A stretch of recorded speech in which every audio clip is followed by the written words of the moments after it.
You're listening to the Homeownership podcast by Momentum Realty, real estate talk for buying, selling, and owning property.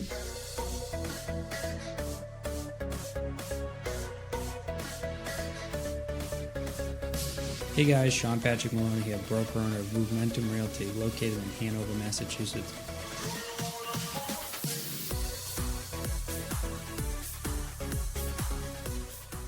Welcome to episode 37, Preparation for a Power Outage. I'm your host, Sean Patrick Maloney. Thanks for joining me this week. As we all know, there's nothing worse than losing power. The more technology-based we become, the more we rely on power to actually run things. Everything from stoplights to our cell phones, it all comes to a crashing halt as soon as we lose power, and it makes a very difficult life. So I'm going to talk about some things you can do to prevent, some things you can do to prepare, and other things you can do to deal with a power outage and be ready for it. That way there, when it happens, it's not so jarring to you and you're able to go on with normal life. First things first, the most important thing to think about is your safety. So no matter what I say here, always do what's safe for the situation. When you own a home, one of the things you can do to ensure power stays on for your own single individual house is prevention by trimming trees and shrubs. That's a really important step. A lot of people don't realize, but they have self-inflicted wounds when it comes to the power outage. They have a bad tree or they have tree branches too close and the power to their actual physical house gets ripped off. There's no worse situation to be in because when thousands of people lose their power, they're very quick to react. But when you're a single individual and you're out of power because of your own tree, sometimes you actually have to hire your own electrician to come out. Other times they'll turn you on, but it may take a long time because why are they going to go out and fix one home when they can fix the big lines that have thousands of customers relying on them? So you got to keep that in mind. And when you are pruning to prevent this issue, remember safety first. If you don't know what you're doing and it's too close to the wires, hire a professional. You got to remember that those lines have electricity in them, and if you hit it with a metal tool while you're doing the pruning, you can electrocute yourself. Or if you decide to use a man lift to go up there and you bump into those wires in an ungrounded lift, you could get electrocuted. So there's a lot of risk of electrocution, and a lot of people don't understand electricity as far as if the wire has a break in the insulation, it can actually jump out and reach out and touch you. Similar to static electricity, when you get close proximity to a ground, it shoots a little arc over. The more powerful the electricity, the further that arc can reach. Some of the high tension wires can reach out as much as 10 feet. And some of the regular wires can reach out as much as 3, 4, 5 feet. So if you're sweaty, you have a metal device, and you have a break in the insulation, you can end up electrocuting yourself. So again, remember, prevention can help by trimming trees and shrubs, removing dead trees that could fall on it, and removing anything that could strike the power lines during a storm. Next, let's talk about preparation. I'm going to go over the basics and then throw in some extras for you. So obviously you want to have a flashlight. This is something we all take for granted because we have phone flashlights. You do not want to be using your phone flashlight because the battery is too precious and it eats up a lot of battery to use that. So then you also want to make sure you have some batteries, not only for the flashlight, but for all the different devices that you're going to want. Another one that I suggest having is a backup battery for your cell phone. Not an actual battery, but a battery bank. One of these devices where you can keep a full charge on it. That way there, if the power goes out for an extended period of time, you also have a secondary battery. You obviously could have a backup battery, but most of the phones now you actually don't access the battery like you used to, where you would slide off an old one and put on a new one. So a battery backup is good for that. Another thing that I'm going to suggest you get is a speed charger for your car with a good cable. A lot of people now go into the convenience store and they try to buy the cheapest phone charger they possibly can. And then they wonder why, even after an hour ride, the phone has very little charge to it. The reality is, a lot of these are pretty pathetic chargers with a very low amperage. So you want to go and look up what exact charger your phone uses. Most often, you're best to just buy the OEM one. That way there you have the best charger for it.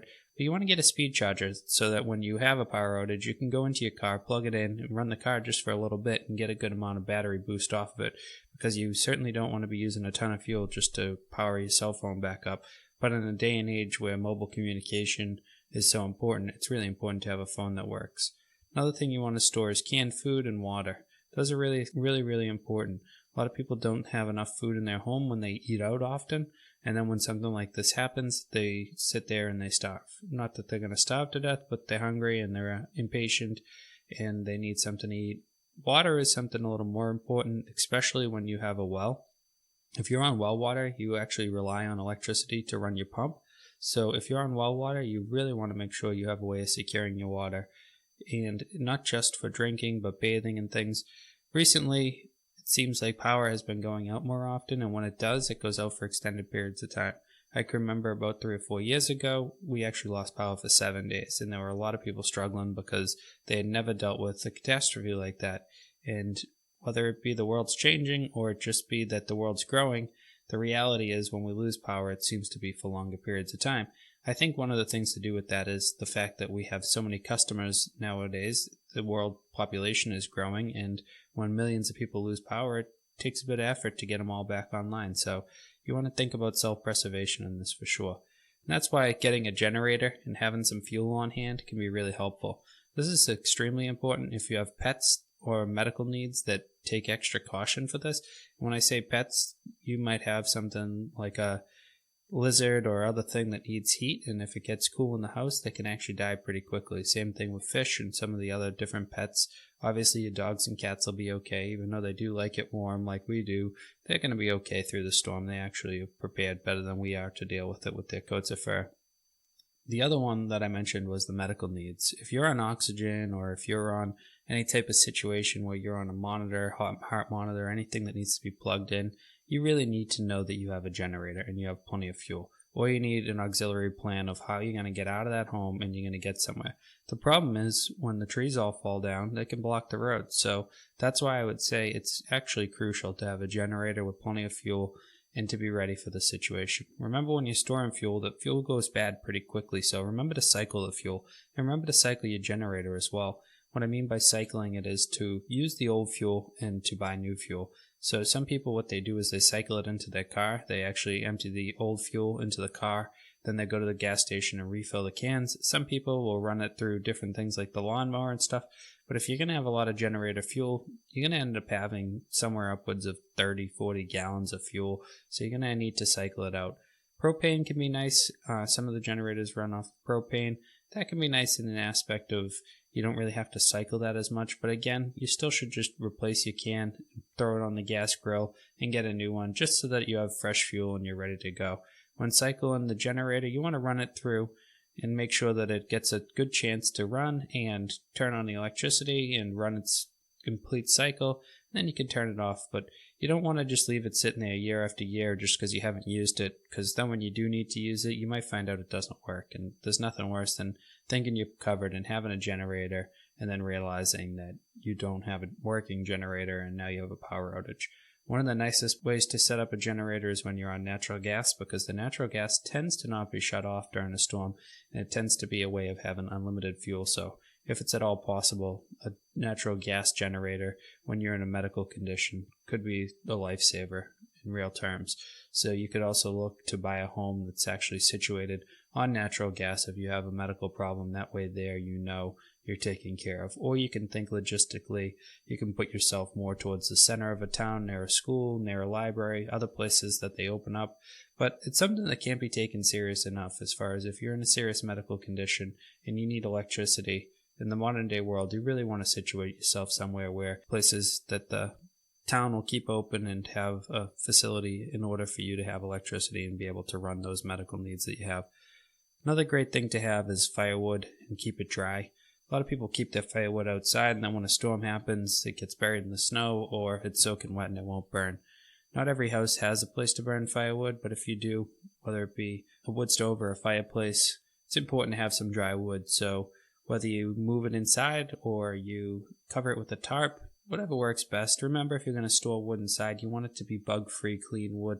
So that type of wood you typically buy kiln-dried or something along those lines versus a truck delivery. Well, the wood that comes from a truck delivery, there's nothing wrong with it, but you just don't want to bring the insects inside your home and have problems with termites or other wood-eating bugs in the future.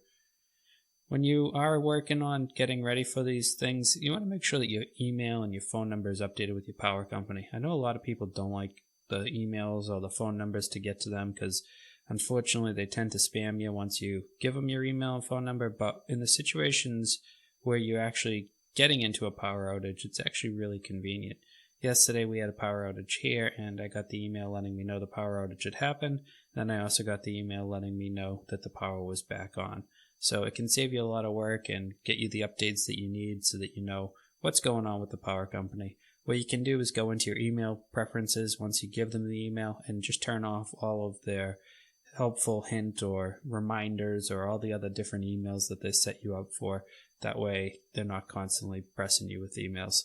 Another thing that's great to have at the home is a good cooler. Good cooler is important in case the power goes out for long enough that your food is actually going to go bad. You can move it over to the cooler and put some ice in it. If you have somewhere local you can get ice from, that's great. The other thing you can do to prepare is always make sure that your ice trays are full.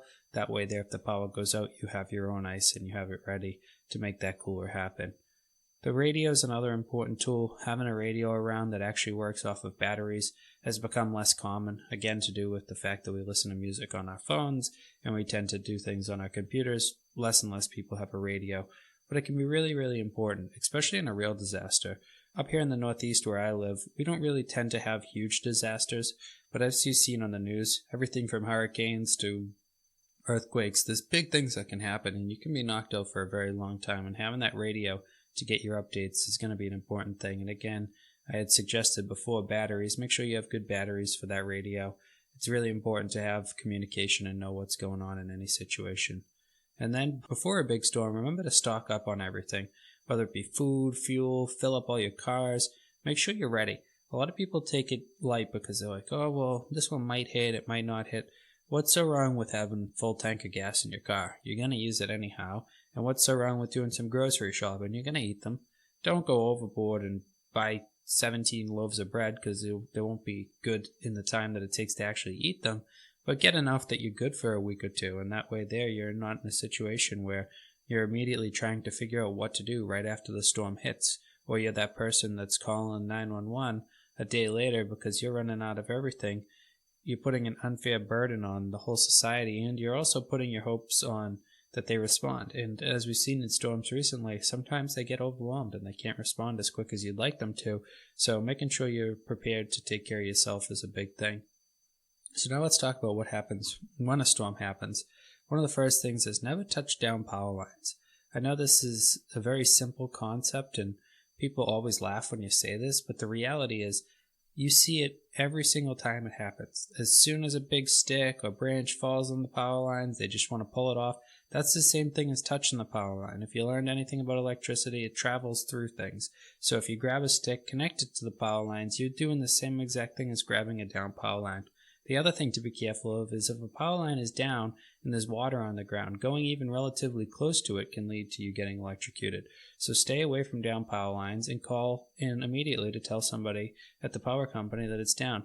The other thing is when the power does go out, don't rely on your neighbors to call. Call and report your own power outage, because you may find out that they're on a separate grid than you and they have power and you don't, and you've been waiting for them to call just thinking that that was going to happen and they don't even know that you're out.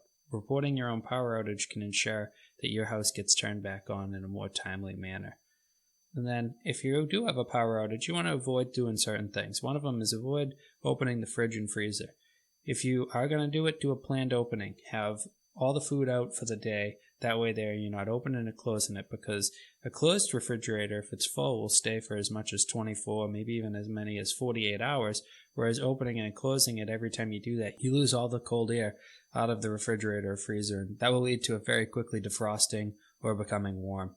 And then if you have a possibility of getting ice, you can get ice and put it in your refrigerator, wrap it around the food that you have. Again, like I said, if you have a cooler, that's another great place because it's actually better at insulating with the ice in it than a refrigerator is, but ultimately you can use your refrigerator kind of similar to a cooler by putting ice in it.